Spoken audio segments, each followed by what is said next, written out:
Hello everyone, this is Reza and welcome to another video on FX in Maya. In this session we're going to focus on how to create realistic smoke using fluid containers. So I made another video the other day and that was about how to create fire. So if you haven't watched that, make sure to check it out. I did give you guys a lot of tips and tricks on how to use different attributes within fluid container to kind of bring you guys up to speed. In this one, I'm going to pick up where I left off in the previous video, but the focus is not going to be on temperature, it's going to be rather on density. So this is a scene that I've prepared. It's a handheld camera capturing a scene where a spaceship is taking off or making its move, but there is no smoke trail. So that's what we're going to create. Just so you know, it's a simple expression that I assigned to the shake attribute for me to give me this type of a random noise. It's fairly straightforward, very simple. So without any further ado, let's get into it. First things first, I'm going to switch to FX menu and I am going to create a fluid container, 3D fluid container. I'm gonna reset the settings so my setting matches yours. I'm going to enable or leave add emitter on rather and parent it to the container. Emitter type, I want that to be volume and apply. Probably it would be a good idea for me to switch back to perspective and have a much better angle to work with. Now I've got my emitter, and that emitter, volume emitter, comes with a long axis, which is quite useful if you want to direct your fluid towards a specific direction. Much better than Omni, I found. Now, before I start, I am going to go to channel box and through volume shape, change the shape to something like cylinder. Kind of makes more sense to have that rather than just a box in here. Okay, time to make some adjustments. So I'm just going to bring this into position. Maybe fast forward the video, mute the audio and do that. You don't need to just sit down and watch me doing this.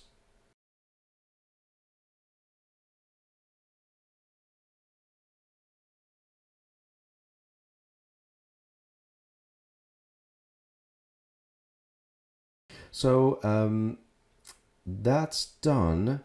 Let's do the parenting.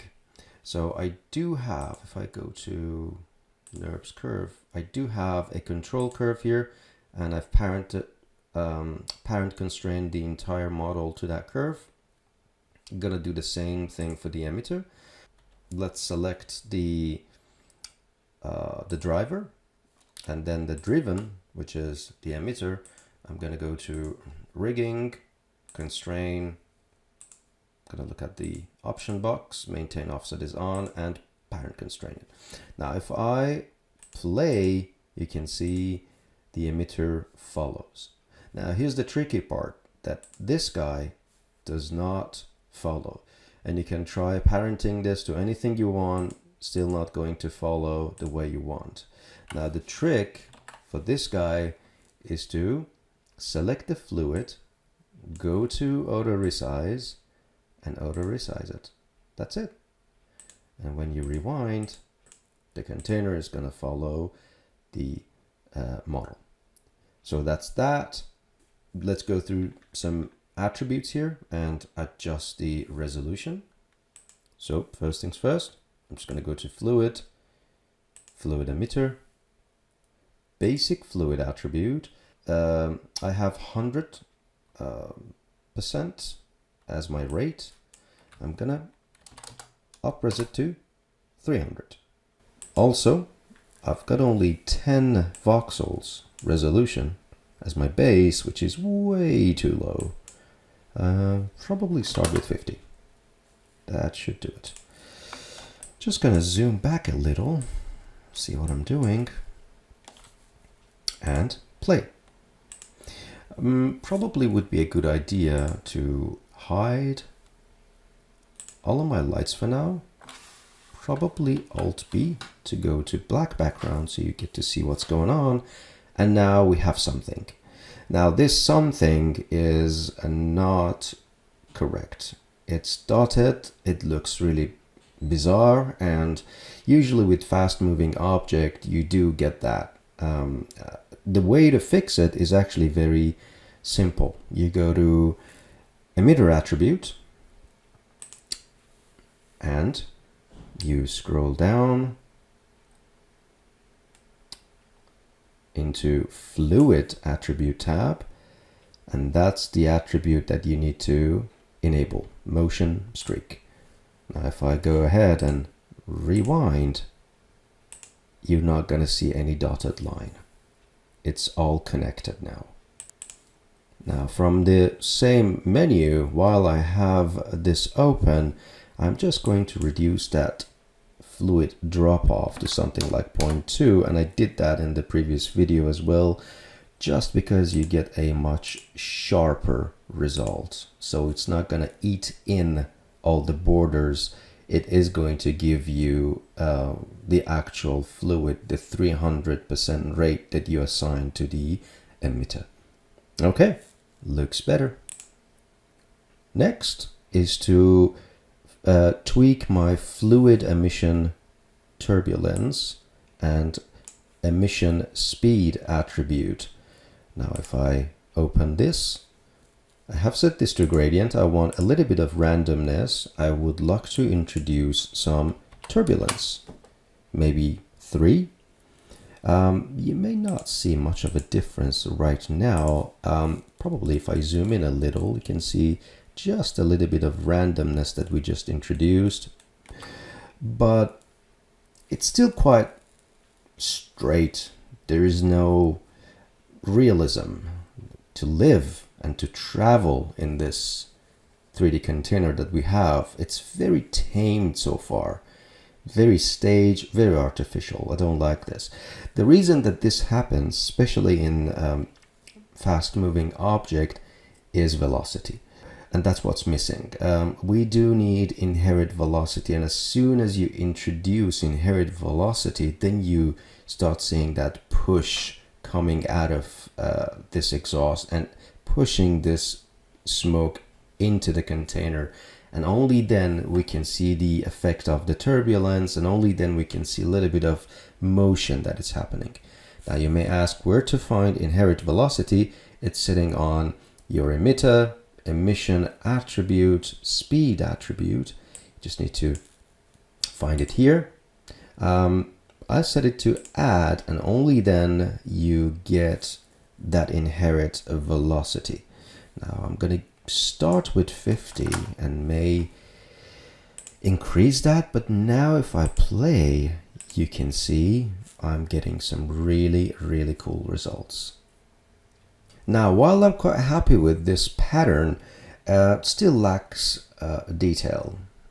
Now, my trick in this case is to up-res max resolution on my auto resize. Now, I'm not going to up-res the base resolution because it's going to slow down my scene.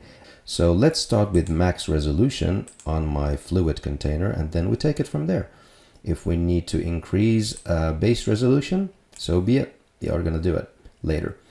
Auto resize, max resolution, maybe double it for now. I may triple that later, but we'll see how we go. Now I'm going to go another take. That's much better. Actually, I don't see that graininess and noise in the base. I kind of like that. While I have this here, I would like to give this a cone shape, and I need to set some resize margin for this. Again, in the same window, I'm going to set the resize margin to something like 3. Again, these are just random numbers for now. I may add to that later. Now it's kind of killing the smoke, but we are going to introduce more smoke, so that hopefully should do the trick. For now, I'm getting that diamond shape that I like. I completely lost the trail because probably I don't have enough smoke. So that would be next thing to do. So let's select the emitter and introduce more smoke. If we still don't see anything, then I have no choice but to reduce that max margin. So on fluid attribute, that's where you introduce more density coming out of the emitter. I have a 1 unit per voxel per second. I'm going to start with 6 and see what we get. That's better. So you can see I am getting that cone shape. The max resolution of 400 is now showing better, and I'm getting my trail back. Don't increase that too high, otherwise the trail will never die. As a matter of fact, speaking of which, we do need to go and set some dissipation and buoyancy for this thing, because it is kind of rising, and just a little bit, but I don't want that. And it basically stays. So we need to go to the brain of our simulation for the container, which is inside contents, details, and density. Again, very important to master these attributes over time. Some of them are quite important, and you just have to know what you're doing and tweak them. So let's start with density buoyancy set to 1. I'm just going to set it to 0.1 because I don't want that to rise. You can go to dynamic simulation where the gravity is, because we don't really need gravity. Dynamic simulation, gravity, set it to something like 2. Again, it's just one of those things. It's not going to be a deal breaker if you don't do it. But again, while I have this here, I'm going to introduce just a tad of damp. I found that damp works really well, very subtle value, just to control the effect. So if it's set to 0, the smoke gets out of control really quickly. If it's set to a high number, and when I say high number, I mean 0.5, consider a high number for damp, then everything gets too soft and with pretty much low energy. So something really subtle like 0.01 to 0.03 for this scene scale works just fine. So let's see how that looks.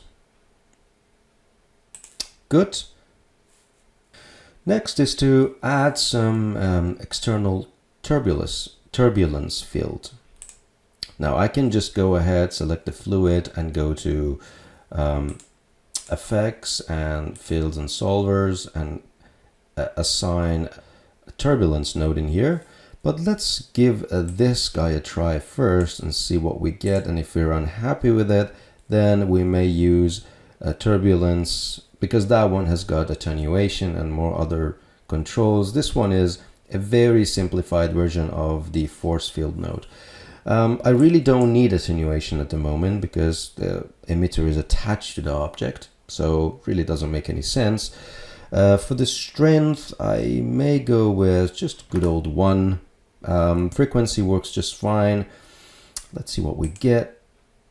Yeah, that wildness I like about it. It doesn't have much swirl though, so I'm going to go to velocity, and I'm going to introduce just a tad of swirl. See what we get. That's much better, really. I really like that. And again, if you want that to die soon, that trail, I actually don't mind that much, because for smoke coming out of jets or fast moving plane, these type of smokes do linger a lot. So you can set some dissipation, but don't make it too high, because at the end of the day you want this to linger. All right, so this dies much quicker now, but I think that would be as far as I go, just value of 1, because I do want this to linger. Now, one attribute that I really use when I have fluid air but doesn't expand outwards is high detail solve, and this reduces diffusion on density and velocity. I do have both. Works really well if you have rolling clouds, if you have explosion, and if you have in this case smoke. So high detail solve, you can just capture velocity if you want, or just capture density. I do have both in this scene, and I'm gonna set it to high all grids. The solver that I do use a lot is Navier-Stokes. The other one, Spring Mesh, works for up and down and back and forth movements very quickly. And if you have that and you have velocity, then feel free to change the solver to that. So you can see a drastic change now. When I play, all of a sudden you actually do see the smoke coming out of exhaust, and it's much thicker, it's fuller, and we didn't add to the resolution. It's not really that expensive now. If you want to introduce some sop steps, so that sop step, I set it to 2 now, and basically the solver performs calculations per frame, and increasing that value will improve the stability of the simulation and the fast moving fluid. So again, use it when you have a fast moving object. That solver performs more calculation per frame, especially if you have high density grid, and use high detail solver, then substeps do become very useful. And then we have solver quality here, and it kind of increases the number of steps used per solver. So I'm just gonna probably use this 25 in here, and yeah, I think I'm getting a much better result now overall. So you can see I'm getting extra amount of calculation per frame. I've found out that making it too high will completely change the look of my simulation. Now, one thing we haven't done yet is shading. Now, before I go into shading, I can go into lighting to begin with and enable self shadow and increase that to something like 0.9. Now, this actually introduces, tell you what, I'm going to set the display to none, display boundary draw to none. That's much better, so I get to see what's going on here. So yeah, lighting introduces a really nice self shadow effect and gives a little bit of depth to my simulation. So that looks nice. And if I scroll up, now I have this, where I can introduce a little bit of transparency or reduce transparency if I want. And with color, I can just give this a ramp and color it. Incandescence, probably don't need that because I haven't introduced any fuel or temperature, and opacity can work for me based on the effect that I'm trying to achieve. A little bit about transparency. Edge drop off and drop off shape works really well if you want to create something like candle flame, because it kind of eats a little bit of top and bottom or both ends of my smoke, as you see, which is sometimes the case when you have a candle flame. And the other option that you can play around with is opacity, and we did use that in our fire simulation.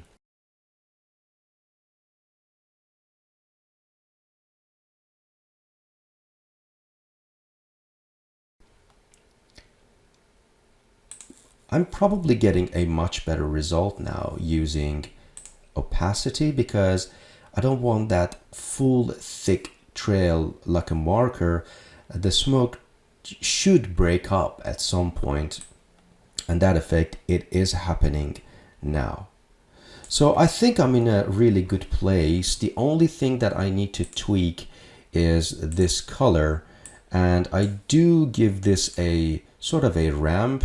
And again, I'm repeating myself over and over again, it really comes down to what look you have in your reference and how you tweak that, and based on that you are going to tweak your end result. So instead of having it set to constant, I can have it set to density.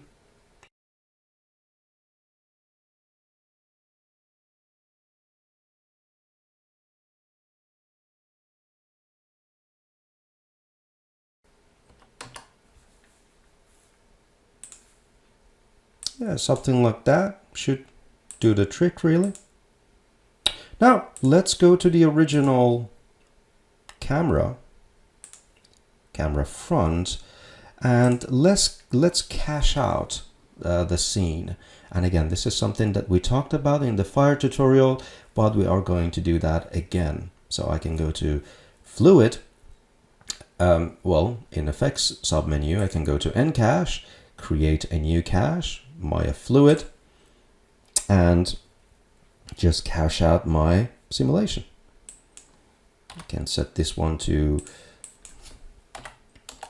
set it to smoke, and it's going to take a while, but I'm going to pause the video and I will come back with a full play blast. All right, now everything's been cached and I did a play blast. I made 3 minor changes. I extended my time frame to 200, and if I go to fluid shape, I increased my base resolution from 50 to 60, only 10 more voxels. And in shading, I tweaked the opacity a little. So I noticed that it's just too much fragmented, the whole smoke. So I tweaked the texture to this. The rest is pretty much the same. And again, I brought the dome light back and did a quick play blast on that. And that's the play blast.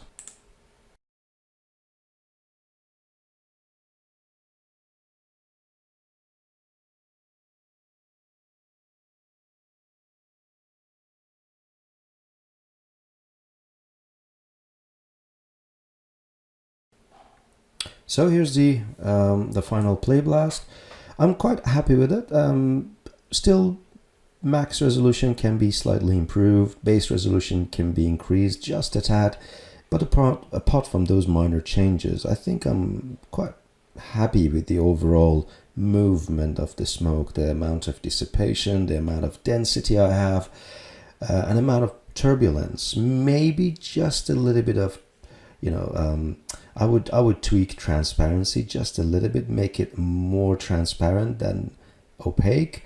But these are all those changes or creative decisions that you can make based on the brief that you have. And of course, my suggestion is to always study reference and try to make it as close as possible to the reference. Okay, that's it for me. I hope you enjoyed the tutorial, and see you guys in